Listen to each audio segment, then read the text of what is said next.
तो उन्होंने कहा कि ये क्या टनकपुर के बारे में है, ये तो कहीं हिमाचल में लेना है टनकपुर।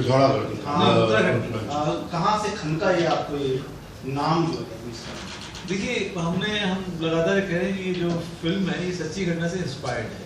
एक सच्ची घटना राजस्थान में हुई थी, लेकिन चूंकि केस सब जुडिस होता है, कोर्ट में चल रहा है, बहुत सारी चीज़ें उसमें, तो इसलिए हमने थोड़ा सा उसको फिक्शन किया। और मुझे उसमें एक गांव का नाम चाहिए था, जिस गांव के नाम में जिसके साथ फिल्म को आप अच्छे से प्रमोट कर सकें। तो मैं उत्तराखंड का रहने वाला हूँ, और लगातार मैं टनकपुर में, हम लोग जब बस से जाते थे और ट्रेन से जाते थे तो रात को रुकते थे, अगले दिन सुबह वहाँ से आगे ट्रेन नहीं चलती, टनकपुर आखिरी स्टेशन है, तो वहाँ में हम लोग रुकते थे बस वहीं पर होटल वगैरह में। और वो टनकपुर दिमाग में था, और बड़ा मुझे बचपन से बड़ा फैसिनेट करता था नाम।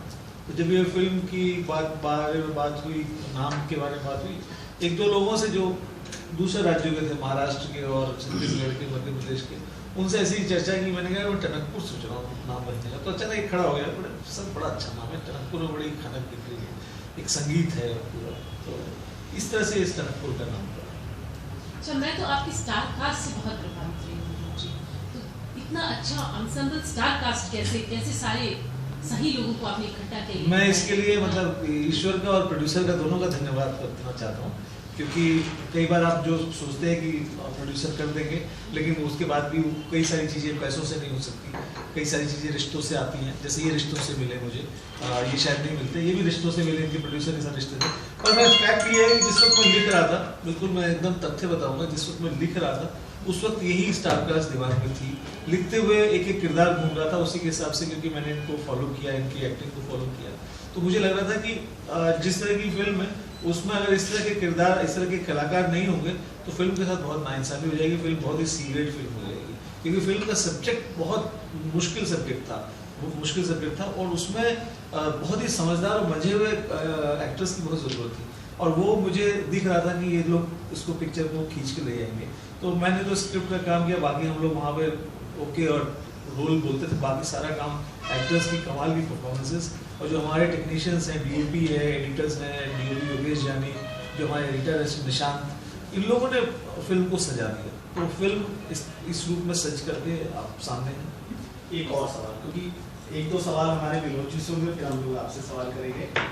विनोद जी, क्या ये कोर्टरूम ड्रामा है या उससे और भी कुछ आगे? या ये ब्लैक कॉमेडी है, सटायर है, या सिर्फ कॉमेडी? ये बहुत ही कमाल का सटायर है, जिसको आप ब्लैक कॉमेडी बोल सकते हैं, जिसको आप कोर्टरूम ड्रामा तो कहना उचित नहीं होगा। कोर्टरूम के दो तीन चार सीन हैं। ये दरअसल पूरा जो सिस्टम है, ये किसी एक पर मैं कहना गलत हो जाएगा, ये जो पूरा सिस्टम है जिसके हम लोग हिस्सा हैं, चाहे वो मीडिया है, चाहे हमारी पंचायतें हैं, चाहे हमारे गांव हैं, चाहे हमारे घर है, हमारी पुलिस स्टेशन है, हमारी जुडिशरी है, हमारे हॉस्पिटल्स हैं, ये जो हमारा पूरा सिस्टम, वो सिस्टम कैसे काम करता है, उस पूरे सिस्टम के ऊपर एक कटाक्ष है, चुटकी है, और सब्जेक्ट बहुत सीरियस है, बहुत गंभीर सब्जेक्ट है। जब आप फिल्म देखेंगे तो आपको समझ में आएगा कि सब्जेक्ट बहुत गंभीर है, लेकिन जब आप बहुत गंभीर बात कहते हैं तो उसको हमने चुटकी ली है, कटाक्ष लिया है, और उसमें मैंने बहुत कुछ मुझे प्रेरणा मिली राग दरबारी से। मुझे लगा कि राग दरबारी को मैंने बिल्कुल एकदम कहा कि इसको एकदम घोट लो। और मैं सच कहूँ कि फिल्म लिखने से पहले भी मैं 20 साल पहले पढ़ चुका था। फिल्म लिखने से पहले 4-5 बार और पढ़ा, बार बार पढ़ा, और उसमें कुछ आपको मेला आंचल, प्रति परी कथा, ये सब आपको दिखाई देगा। क्योंकि जैसे एक किरदार का नाम है लुट्टन सिंह पहलवान, वो मैंने फणेश्वर रेणु जी की प्रति परी कथा में एक किरदार था लुट्टन सिंह पहलवान, वो मैंने नाम सीधे वहाँ से चुरा लिया। मुझे लगा कि बड़ा अच्छा नाम है लुट्टन सिंह पहलवान। तो इस तरह से जो हिंदी में जो काम हुआ है साहित्य में, उसको मैंने उसका ध्यान रखा, और वो आपको फिल्म में दिखाई देगा। क्योंकि फिल्म एक भारत की है, असली भारत की, जिसमें अभी भी 80% आबादी रहती है, उस भारत की है। तो मुझे लगा कि अगर उस भारत को आपको देखना है तो हिंदी साहित्य से अच्छा कुछ नहीं हो सकता। विनोद जी, कितने साल पहले इस कहानी का आइडिया था? ये 2012 में बीबीसी की वेबसाइट में एक्चुअली पहली बार आई थी खबर।